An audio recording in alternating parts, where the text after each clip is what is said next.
सफेद कपड़ा इस वक्त यहाँ पे अरे कौन भौंक रहा है ये बदतमीज? पकड़ सकते हैं। तेरी दादागिरी निकाल दूंगा मैं। अच्छा मौजूद स्नाइपर गॉड के सामने स्नाइपर क्या कर सकता है?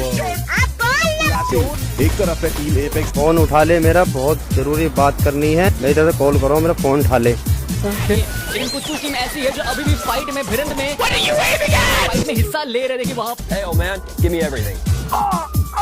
Call an ambulance! Call an ambulance! But not for me!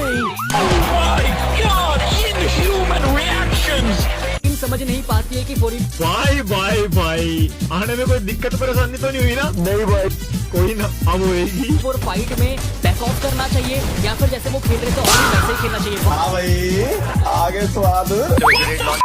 क्या हो गया तुम्हें? क्यों नहीं बोल रहे हो? मुझे कैसे भी करके निकाल मेरे भाई, मैं फंस गया हूँ यहाँ।